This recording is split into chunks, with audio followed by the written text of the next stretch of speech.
On the morning of June 22, 1944, at 6:47 a.m., Corporal Jack McKeever crouched behind his Browning M2 heavy machine gun on a coral ridge overlooking the Japanese-held highlands of Saipan, watching enemy snipers move through tree cover 1,600 yards away, a distance his fellow Marines believed was completely safe from American small arms fire. At 26 years old, he was an Iowa farm boy turned heavy weapons specialist with 0 confirmed long-range kills, facing an enemy that had 11 sniper teams hidden throughout the volcanic ridges, snipers who had taken 19 Marine lives in just the past 48 hours from positions they thought were untouchable. His commanding officer had positioned the 84-pound M2 for area suppression, and the other platoon leaders assumed it would spray bursts at distant tree lines like every other machine gun in the Pacific. When McKeever had first trained on the Browning back at Camp Pendleton, the instructor told him it was designed to stop trucks and planes, not pick off individual soldiers hiding in jungle canopy. The manual said effective range was 1,800 yards for vehicles, but everyone knew machine guns were for laying down covering fire in wide arcs, not precise shooting. His crew loaded belt after belt of 50 caliber rounds, each cartridge designed to punch through armor plating, while Japanese observers on distant ridges marked Marine positions through their scopes, believing themselves invisible at ranges where no rifle could reach them. They had held these same elevated bunkers for weeks, watching American forces advance below like insects, completely confident that 1,600 yards of jungle-covered terrain made them untouchable by anything smaller than artillery. The enemy snipers moved with casual arrogance, standing briefly in cave mouths, shifting between trees, even lighting cigarettes in broad daylight because every military manual in the world said machine guns couldn't hit individual targets at that distance. Then McKeever did something no one expected. He stopped firing in bursts and started aiming like a rifleman. The morning heat on Saipan felt like breathing through wet canvas, and Corporal Jack McKeever wiped sweat from his eyes as he adjusted the traverse mechanism on his Browning M2. The machine gun sat mounted on its M3 tripod behind a wall of sandbags and coral chunks, its barrel pointed toward the ridgeline 1,600 yards to the northwest where Japanese snipers had been picking off Marines for 3 days straight. McKeever had been manning this position since dawn, watching muzzle flashes wink from cave mouths and tree branches on the distant slope, knowing his crew was supposed to spray suppressive fire across the entire hillside whenever the enemy opened up. That was doctrine. That was what machine gunners did in the Pacific, lay down sheets of lead to keep enemy heads down while riflemen maneuvered. But McKeever had been studying those flashes through his field glasses, and he was starting to think doctrine might be wrong. Sergeant Thomas Harding crawled up beside the gun emplacement, dragging a fresh belt of 50 caliber ammunition. "Still quiet over there," he muttered, settling into his position as assistant gunner. "Think they're sleeping in?" McKeever kept his eye pressed to the optical sight they had jury-rigged to the gun's receiver. The sight was nothing fancy, a 4-power scope salvaged from a damaged sniper rifle, but it gave him a clear view of the Japanese positions. "They're moving. Third cave from the left. About 10 minutes ago. Saw someone with a rifle." 1,600 yards, Harding said, consulting the range card he had sketched on a piece of cardboard. "Might as well be on the moon." The conventional wisdom said machine guns were area weapons. You pointed them at a general location and pulled the trigger until the barrel glowed red, hoping to suppress whatever was out there. The M2's manual listed its maximum effective range against point targets as 1,800 yards, but that was theoretical. Nobody actually tried to hit individual soldiers at that distance with a machine gun. Rifles were for precision. Machine guns were for volume. But McKeever had grown up hunting deer on his father's farm in Iowa, and he understood something about ballistics that the training manuals didn't emphasize. The 50 caliber BMG cartridge left the barrel at 2,900 feet per second, faster than any rifle bullet he had ever fired. At 1,600 yards, it would drop about 8 feet and take roughly 1 3/4 seconds to reach the target. He had done the calculations on the back of a cigarette pack, working out wind drift and bullet drop, the same way he had calculated shots on whitetails back home. The difference was, whitetails didn't shoot back. A movement caught his attention through the scope. A Japanese soldier had emerged from the third cave, carrying what looked like an Arisaka rifle with a telescopic sight. The man moved casually, apparently confident that American small arms could not reach him across the valley. He settled into a firing position behind a fallen log, his rifle pointing down toward the Marine perimeter. McKeever felt his pulse quicken.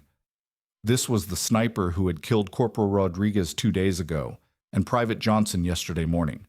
The same patient, methodical shooter who appeared at irregular intervals, fired 1 or 2 carefully aimed rounds, then vanished back into the caves. The enemy had been using the range advantage to terrorize the entire battalion, knowing Marine rifles could not answer back effectively. "Tom," McKeever said quietly, "load me a belt with 1 tracer every 5th round." Harding looked puzzled. "We doing suppressive fire?" "No, I'm going to try something." McKeever adjusted the gun's elevation, cranking the mechanism to account for the bullet drop he had calculated. He set the traverse stops to limit his swing, creating a stable firing platform. The M2 weighed 84 pounds without the tripod, and the entire system was designed to absorb recoil from sustained automatic fire. But McKeever was not planning to fire automatically. Through the scope, he could see the Japanese sniper adjusting his own rifle, preparing to engage targets in the Marine lines. The enemy soldier moved with the relaxed confidence of someone who believed himself completely safe. 1,600 yards was beyond the effective range of American rifles. It was beyond the range of most light machine guns. The Japanese manual probably said the same thing their manual said. Machine guns were area weapons, not precision instruments. McKeever centered the crosshairs on the enemy sniper's chest, accounting for the wind that was drifting smoke from the morning cooking fires toward the east. He took a deep breath, let half of it out, and gently squeezed the trigger. The M2 fired once, a single sharp crack that echoed across the valley. Through the scope, McKeever watched the tracer round arc through the humid air, its red streak cutting across the green jungle canopy. The bullet struck the fallen log 6 inches to the left of the Japanese sniper, sending up a shower of splintered wood. The enemy soldier froze, clearly stunned that a bullet had just passed close enough to feel the shockwave. He looked around frantically, apparently unable to comprehend how American fire had reached him at this distance. After several seconds of confusion, he scrambled backward into the cave mouth, abandoning his rifle position entirely. Harding stared at McKeever with something approaching amazement. "Jesus, Mac, you almost got him." "Almost," McKeever agreed, but he was already making mental adjustments. The shot had been close enough to prove the concept. The M2 could reach targets at ranges where the enemy felt safe. It was simply a matter of treating the machine gun like an enormous rifle instead of a traditional area weapon. Word of the shot spread through the Marine positions within an hour. Lieutenant Phillips crawled over from the adjacent platoon to see what his heavy weapons team was doing, bringing with him a pair of binoculars and a skeptical expression. "I heard you boys are trying to snipe with a 50 cal. "Just testing the idea, sir," McKeever replied. "Seems like it might work." Phillips studied the distant ridgeline through his binoculars. The Japanese positions that had been active all morning were now silent, their occupants apparently rattled by the realization that their sanctuary was not as secure as they had believed. "Range?" 1,600 yards, sir. Maybe a bit more to the far caves." Phillips lowered his binoculars and looked at the M2 with new interest. Machine guns were not supposed to work this way. They were suppression weapons designed to force enemy troops to keep their heads down while friendly infantry maneuvered.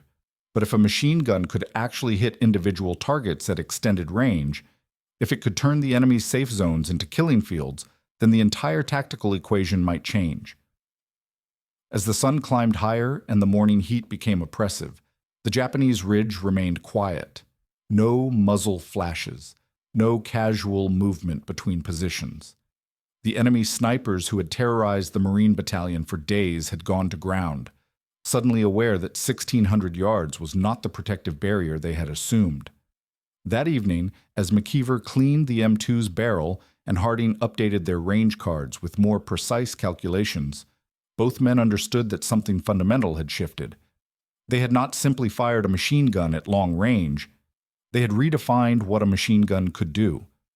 By the third day, McKeever had transformed his machine gun emplacement into something resembling a sniper's nest more than a traditional heavy weapons position. He and Harding had constructed range cards for every visible landmark on the Japanese ridgeline, marking distances in 100-yard increments from 1,200 out to 1,800 yards.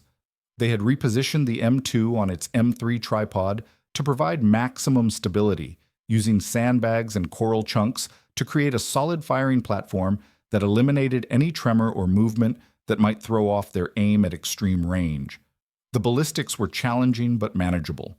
The 50 caliber BMG round maintained a muzzle velocity of 2,900 feet per second, but at 1,600 yards, the bullet would drop approximately 8 feet below the line of sight and drift several feet laterally in even a modest crosswind.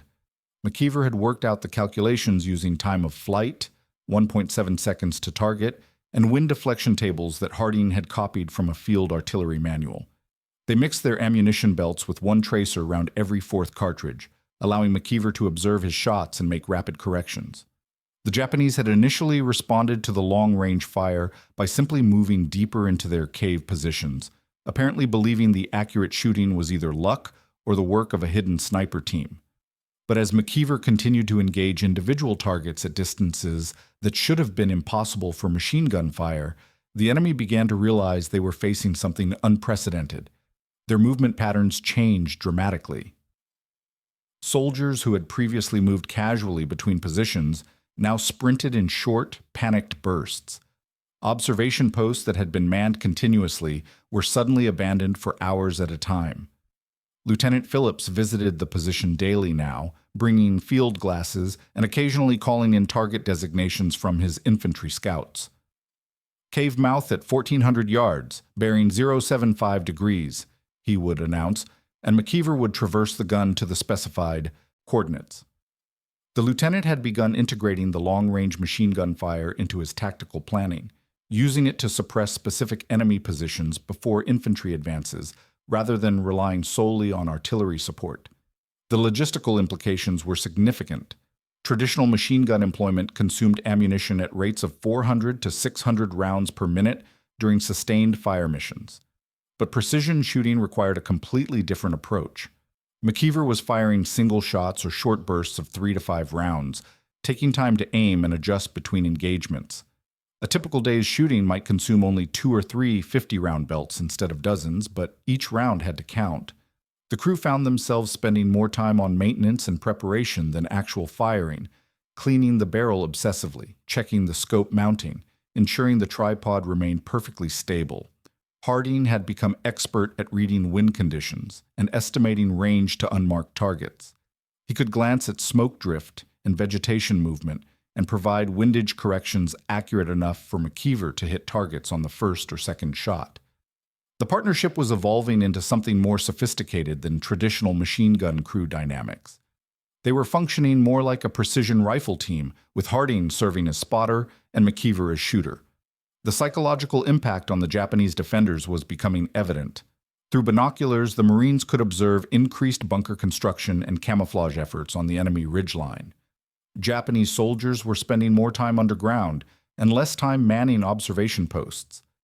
Several previously active sniper positions had gone completely silent, their occupants apparently unwilling to risk exposure at ranges they had once considered secure.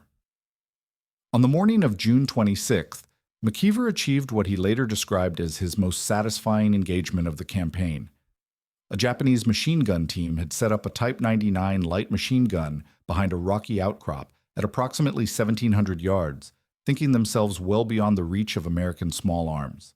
The position commanded excellent fields of fire down into the Marine assembly areas, and the enemy gunners had been harassing supply parties and communication runs all week. McKeever spent 20 minutes studying the target through his scope, waiting for the Japanese crew to become careless enough to expose themselves. The machine gun was positioned behind natural cover, but the gunner had to lean slightly to the left to aim down the slope toward American positions. It was a small target, perhaps 18 inches of exposed torso, but it was predictable. When the Japanese gunner leaned into his firing position, McKeever was ready. He had already adjusted for range and wind, and his crosshairs were centered on the exact spot where the enemy soldier's body would appear. The 50 caliber round struck the Japanese gunner in the upper chest. The massive bullet's kinetic energy sufficient to kill instantly at that range. The enemy machine gun position went silent immediately and remained so for the rest of the day. The engagement was witnessed by an entire rifle platoon that had been pinned down by the Japanese machine gun, and word of the shot spread throughout the battalion within hours. Marines who had been skeptical of the long-range machine gun concept became believers. Requests began coming in from other units for similar fire support, and several heavy weapons crews started experimenting with precision shooting techniques using their own M2 positions. But success brought new challenges. The Japanese, recognizing the threat posed by the long-range machine gun fire, began targeting McKeever's position with mortar rounds and sniper fire of their own. Enemy observers had identified the general location of the troublesome American gun, even if they could not pinpoint it exactly, and they began dropping mortar shells in the vicinity throughout the day. The crew was forced to construct overhead protection and plan alternate firing positions in case their primary emplacement was compromised. More significantly, the ammunition supply situation was becoming strained. While McKeever's precision shooting consumed fewer rounds per day than traditional machine gun employment, the demand for 50 caliber ammunition was increasing as other crews adopted similar techniques. The battalion supply officer warned that current consumption rates were exceeding the planned logistical footprint for heavy machine gun operations, and resupply from the beach was complicated by ongoing Japanese artillery fire on the landing zones. The tactical situation was also evolving. As the Marine advance pushed closer to the Japanese ridgelines, the optimum firing positions for long-range precision work were becoming less available. The crew found themselves having to displace their heavy equipment more frequently, losing the stable, prepared positions that made accurate shooting possible. What had worked perfectly for static defensive operations was proving more difficult to sustain during active offensive movements. By the end of June, McKeever had confirmed kills on 7 individual Japanese soldiers at ranges between 1,300 and 1,700 yards, with several additional probable kills where bodies could not be observed. The psychological impact was far greater than the actual casualty count suggested. An entire enemy battalion had modified its tactical behavior because of one machine gun crew that refused to accept conventional limitations on what their weapon could accomplish. The Japanese response came on July 2nd in the form of coordinated counter-sniper fire that forced McKeever to completely rethink his tactical approach. At 0630 hours, as he settled behind his M2 to begin the day's observation of enemy positions, a bullet cracked past his head and buried itself in the sandbags 2 inches from his right shoulder. The shot had come from a concealed position approximately 1,400 yards to the northwest, well within the effective range of a skilled marksman with a scoped Arisaka Type 99. Harding dropped flat beside the gun emplacement as a second bullet struck the coral parapet directly in front of their position. "They've got us ranged," he said, crawling backward toward the communication trench. "That's not random fire." McKeever slid away from the machine gun, keeping his head below the sandbag line. The Japanese had clearly identified his position and assigned at least one sniper team to neutralize the troublesome American gun crew. It was an entirely predictable response, and one that McKeever realized he should have anticipated.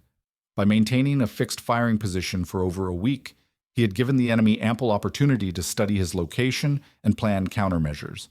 The immediate problem was tactical. McKeever's crew had spent days perfecting their range cards and sight settings for this specific position. Moving the 84-pound M2 and its tripod to an alternate location would require at least an hour of setup time to reestablish accurate firing data, during which the Japanese positions would be free to operate without harassment. But staying in place meant accepting continued sniper fire that would eventually find its mark. Lieutenant Phillips crawled into the position 30 minutes later, bringing reports from his forward observers.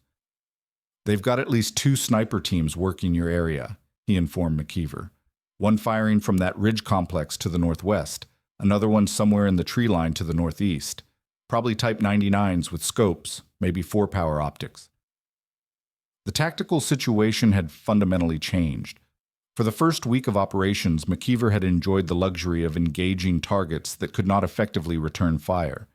The Japanese had been armed with weapons that could not reach his position, giving him a decisive advantage in any exchange. But now the enemy had responded by deploying their own long-range precision shooters, turning the engagement into a genuine sniper duel where both sides possessed lethal capability. McKeever and Harding spent the morning constructing a decoy position 50 yards to the east of their actual firing point. Using spare sandbags, camouflage netting, and a damaged M2 barrel, they created a convincing duplicate of their machine gun emplacement, complete with a helmet position to simulate a gunner's head. The construction work had to be done during periods when Japanese observation was limited, crawling on hands and knees to avoid skylining themselves against the ridge.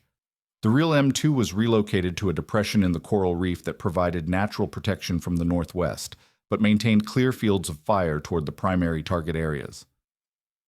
The new position required completely recalculating range data and wind corrections, and the available space was more cramped than their original emplacement. But it offered the crucial advantage of being unexpected. The Japanese snipers would be aiming at coordinates that no longer contained American personnel.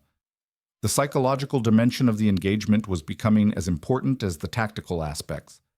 McKeever found himself constantly scanning the enemy ridgeline for muzzle flashes or scope glints that might reveal sniper positions, while simultaneously trying to identify targets for his own fire.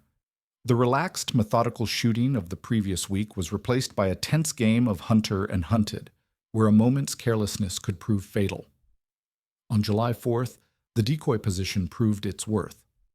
At approximately 10:15 hours, a Japanese sniper fired 3 rapid shots at the dummy emplacement, the bullets striking sandbags and camouflage netting with audible impacts. McKeever was able to locate the muzzle flash through his scope, a position in a cluster of boulders roughly 1,500 yards to the northwest, and returned fire with a single carefully aimed round. The shot struck within inches of the target, sending up a spray of rock fragments that forced the enemy sniper to abandon his position. But the engagement revealed a fundamental problem with the precision machine gun concept. Traditional machine gun crews could suppress enemy fire through volume and area coverage, forcing opposing forces to keep their heads down, regardless of whether individual shots found their marks. McKeever's precision approach required him to expose his position for extended periods, while aiming and adjusting fire, making him vulnerable to counter-sniper operations. The very accuracy that made his shooting effective also made him a priority target for enemy marksmen. The ammunition supply situation was becoming critical as well. The battalion had exhausted its initial allocation of 50 caliber rounds, and resupply from the beach was irregular due to Japanese artillery fire on the landing zones. McKeever's crew was limited to 2 belts per day, 100 rounds, which barely allowed for the careful sighting and adjustment shots that precision work required.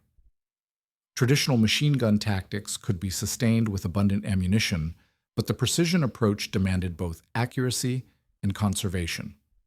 Harding developed an innovative solution to the observation problem by coordinating with Marine artillery spotters who were already positioned in forward observation posts with excellent views of the Japanese positions. The artillery observers could designate targets and provide real-time assessment of shot placement without requiring McKeever to expose himself for extended observation periods. The system worked effectively, but it added another layer of complexity to what had begun as a simple shooting problem. On July 6th, McKeever achieved what would later be recorded as his longest confirmed kill of the campaign. A Japanese machine gun team had positioned a Type 99 light machine gun in a cave mouth at an estimated 1,850 yards, just at the extreme range of the M2's effective capability. The target was barely visible even through the jury-rigged telescope, appearing as little more than a shadow in the cave opening. The shot required precise calculation of bullet drop, nearly 12 feet at that range, and careful estimation of wind conditions that could drift the heavy bullet several feet laterally during its 2.1-second flight time. McKeever spent 15 minutes studying the target through his scope, waiting for the Japanese gunner to position himself consistently enough to provide a predictable aiming point. When the shot came, the 50 caliber round struck the cave wall directly beside the enemy machine gun position, the impact close enough to wound or kill the gunner through flying rock fragments. The Japanese weapon went silent immediately and remained inactive for the remainder of the day. Artillery observers confirmed through binoculars that the position had been abandoned, with equipment visible scattered around the cave entrance. The engagement represented both the peak achievement and the practical limit of the precision machine gun concept. 1,850 yards was approaching the maximum effective range of the M2 against point targets, and the shot had required perfect conditions and considerable luck to succeed. Beyond that range, the limitations of the improvised scope, the difficulty of reading wind conditions, and the natural dispersion of the ammunition made consistent accuracy impossible. By evening, McKeever understood that the tactical situation was shifting again. The Japanese were learning to counter his precision fire through improved camouflage, irregular movement patterns, and aggressive counter-sniper operations. What had begun as an overwhelming American advantage was evolving into a more complex engagement, where both sides possessed lethal long-range capability, and success depended as much on fieldcraft and patience as on marksmanship skill. The crisis began at dawn on July 8th when the ammunition resupply failed to arrive for the second consecutive day. McKeever counted his remaining .50 caliber rounds and realized he had exactly 43 cartridges left, less than one complete belt for his M2. The landing ships that normally brought ammunition to the beach had been delayed by a coordinated kamikaze attack on the Naval Support Group, and the battalion supply officer could provide no estimate for when the next resupply would reach the island. Harding crouched beside the machine gun emplacement, studying their improvised range cards with growing concern. At our current rate, we've got maybe 6 engagements left, he calculated. After that, we're down to what the riflemen can reach. The tactical implications were severe. Over the past week, the precision machine gun fire had suppressed Japanese activity across nearly 2 miles of enemy-held ridgeline. Sniper positions that had terrorized Marine infantry were now abandoned or minimally manned. Observation posts that had directed mortar fire on American supply routes had gone silent. The psychological impact on enemy forces was evident in their increasingly cautious movement patterns and reduced operational tempo. But all of that advantage would disappear once the M2 fell silent. Lieutenant Phillips arrived at the position shortly after sunrise, bringing reports from his forward observers that painted an increasingly grim picture. Intelligence says the Japanese are massing for a counterattack, he informed McKeever. Maybe tonight, maybe tomorrow morning. They're moving troops through those ridges you've been watching, probably figuring out that your gun won't be shooting much longer. The enemy had clearly recognized the ammunition shortage as an opportunity to regain the initiative. Japanese units that had been pinned in defensive positions were beginning to move more boldly, taking advantage of the reduced American fire to reposition forces and prepare for offensive operations. The Marines could observe increased activity in areas that had been quiet for days, with enemy soldiers moving in daylight and establishing new firing positions at ranges that should have been suicidal. McKeever made the decision to conserve his remaining ammunition for the most critical targets, abandoning the harassment fire that had been so effective in disrupting enemy operations. Each shot would have to count not just tactically but strategically, used only against targets whose elimination would have maximum impact on Japanese capabilities. The casual precision shooting of the previous week was no longer sustainable given the resource constraints. The first test came at 10:30 hours when a Japanese machine gun team began setting up a Type 99 in a position that commanded the main supply route to the forward rifle companies. The enemy crew worked methodically, apparently confident that American long-range fire was no longer a threat. McKeever had a clear shot at approximately 1,600 yards, but engaging the target would consume 3 to 5 of his precious remaining rounds. Harding studied the position through field glasses, assessing the tactical significance. That gun can interdict the whole supply column, he observed. If they get it operational, nobody moves ammunition or medical supplies to the front companies. McKeever settled behind his M2, adjusting the scope for the range and wind conditions. The Japanese machine gunners were moving casually, taking their time to emplace their weapon properly. They had no reason to expect incoming fire from a position they probably assumed was out of ammunition. The shot would be routine by the standards McKeever had established, but it represented nearly 10% of his remaining capability. The 50 caliber round struck the primary gunner's center mass, the impact throwing him backward into his assistant gunner and disrupting the entire emplacement effort.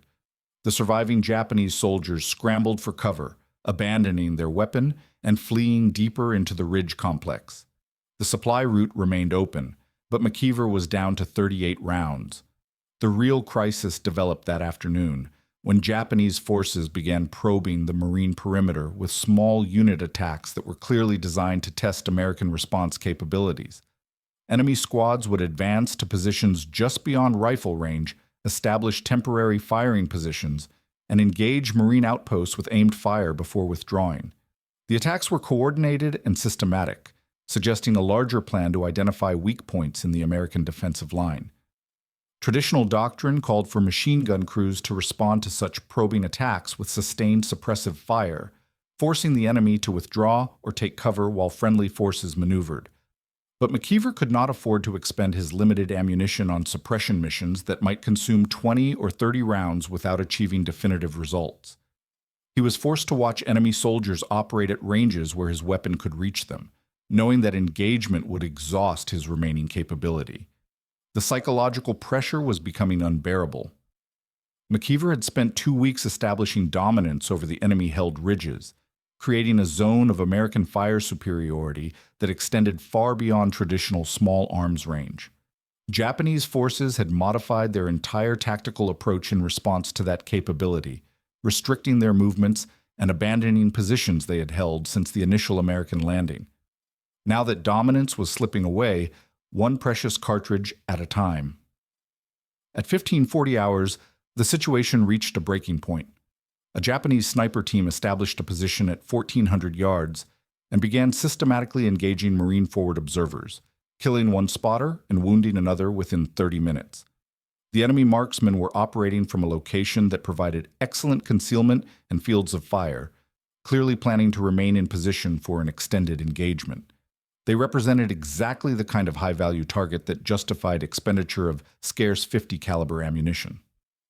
McKeever engaged the position with 2 carefully aimed shots, the second round striking close enough to force the snipers to abandon their location. But the engagement reduced his remaining ammunition to 35 rounds, and he could see other Japanese positions becoming active as enemy forces sensed the reduced American fire capability. Harding suggested a desperate expedient.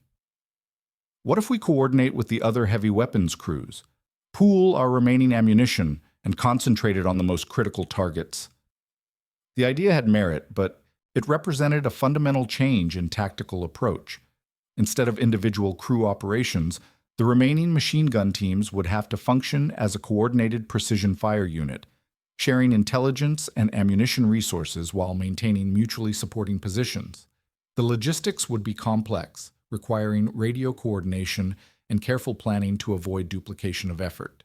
Lieutenant Phillips approved the concept immediately, recognizing that dispersed ammunition shortages were less critical than complete loss of long-range fire capability.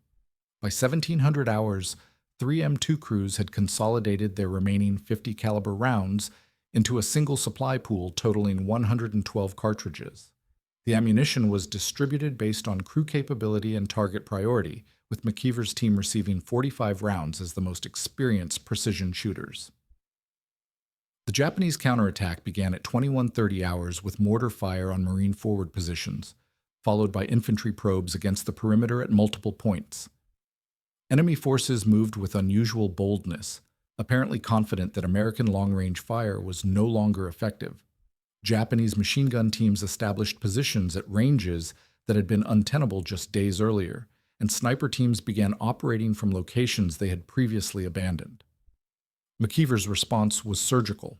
Instead of the sustained fire missions that had characterized earlier engagements, he fired single shots at the most critical targets: machine gun crews that threatened the Marine perimeter, sniper teams engaging American leadership, and observation posts directing enemy mortar fire.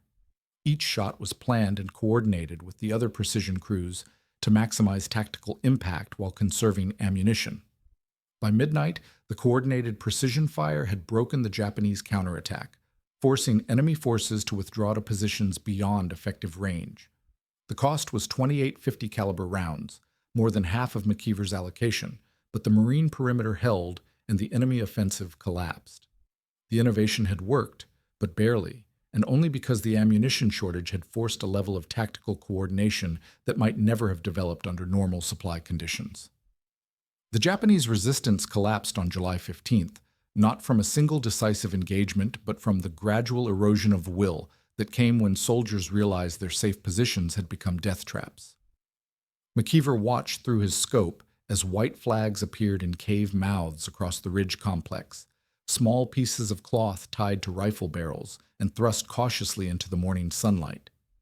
The enemy forces that had held these positions for nearly 3 weeks were surrendering in small groups, their ammunition exhausted and their confidence shattered by weeks of precision fire that had reached them at ranges they had believed impossible. The final ammunition resupply had arrived 2 days earlier, but by then the tactical situation had fundamentally changed. Japanese forces were no longer massing for counterattacks or attempting to establish new firing positions at extended range. Instead, they were huddled in the deepest portions of their cave systems, emerging only at night and only when absolutely necessary. The psychological dominance that precision machine gun fire had established was complete and irreversible. Lieutenant Phillips moved through the Marine positions that morning, coordinating the surrender procedures and ensuring that advancing infantry maintained appropriate caution despite the white flags. Enemy forces had been known to use surrender ruses in previous campaigns, and the lieutenant was taking no chances with his men's safety. But the surrender appeared genuine.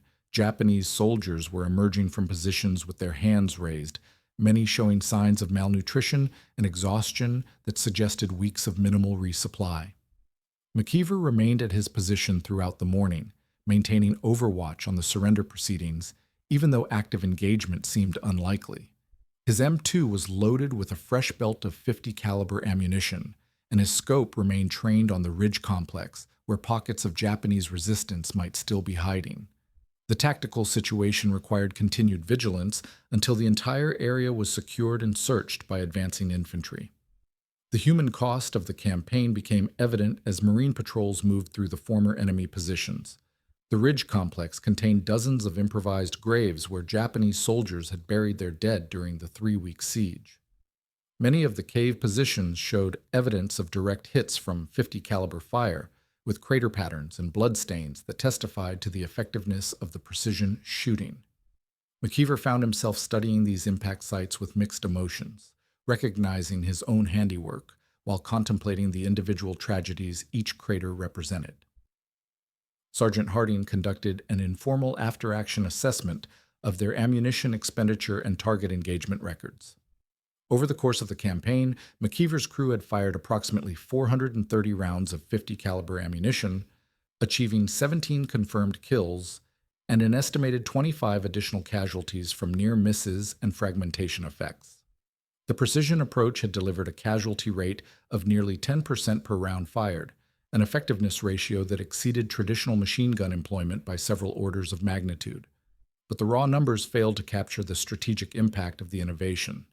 The precision machine gun fire had forced an entire Japanese battalion to modify its tactical behavior, abandoning positions and restricting movement in ways that degraded their overall combat effectiveness far beyond the actual casualties inflicted. Enemy forces had spent weeks constructing additional fortifications and camouflage measures, diverting labor and resources from offensive preparations. The psychological effect had been multiplied through every level of the Japanese defensive structure. Lieutenant Phillips submitted a detailed report on the precision machine gun techniques to battalion headquarters, recommending immediate dissemination of the tactics to other Marine units operating in the Pacific Theater. The report included technical specifications for scope mounting, range estimation procedures, ammunition selection criteria, and coordination protocols with supporting arms. Phillips emphasized that the innovation had emerged from field experimentation rather than formal doctrine, suggesting that similar battlefield adaptations might be occurring throughout the theater. McKeever spent the afternoon helping to process Japanese prisoners, many of whom expressed amazement at the accuracy of American long-range fire. Through interpreters, several enemy soldiers described the psychological impact of precision machine gun engagement, explaining how the knowledge that no position was truly safe had demoralized entire units. One Japanese corporal who had served as a sniper throughout the campaign admitted that he had abandoned several excellent firing positions because of fear of the big gun that shoots one bullet. The tactical lessons extended beyond the simple marksmanship. The precision machine gun concept had required fundamental changes in crew training, ammunition logistics, target acquisition procedures, and coordination with supporting units. Traditional machine gun employment emphasized volume of fire and area suppression, while precision work demanded individual shot accountability and careful resource management. The psychological and training requirements were as different as those between rifle and artillery employment. During the evening meal, McKeever found himself in conversation with Marines from other units, who had observed the precision shooting throughout the campaign. Several crews had attempted to replicate the techniques using their own M2 weapons with varying degrees of success. The innovation was spreading organically through the battalion, driven by tactical effectiveness rather than formal instruction. Similar adaptations were reportedly occurring in other Marine units across the Pacific, suggesting that the precision machine gun concept represented a natural evolution of battlefield tactics rather than an isolated experiment. The strategic implications were profound. Traditional military doctrine had assumed that machine guns were area weapons with limited precision capability beyond 800 to 1,000 yards. The demonstration that careful technique could extend effective range to 1,800 yards or more fundamentally altered the tactical equation for defensive positions and approach routes. Enemy forces could no longer assume safety at ranges that had been secure. Throughout previous conflicts, McKeever cleaned his M2 that evening with unusual care, removing the improvised scope and returning the weapon to its standard configuration for the move to new positions. The campaign on Saipan was ending, but the tactical lessons would continue to influence Marine Corps doctrine throughout the remainder of the Pacific War. The innovation had succeeded not because of superior equipment or training, but because of willingness to question fundamental assumptions about weapon capabilities and tactical employment. As the sun set over the captured ridges, McKeever reflected on the transformation that had occurred over the past 3 weeks. A machine gun crew trained for area suppression had become precision marksmen capable of engaging individual targets at extreme range. The change had required technical innovation, tactical adaptation, and psychological adjustment to new concepts of engagement and responsibility. But the core insight was simple. Weapons could perform beyond their design specifications when operators understood their true capabilities rather than accepting doctrinal limitations. The Marines would carry these lessons forward to subsequent campaigns at Tinian, Guam, and eventually Okinawa, where precision machine gun techniques would become standard operating procedures rather than battlefield innovations.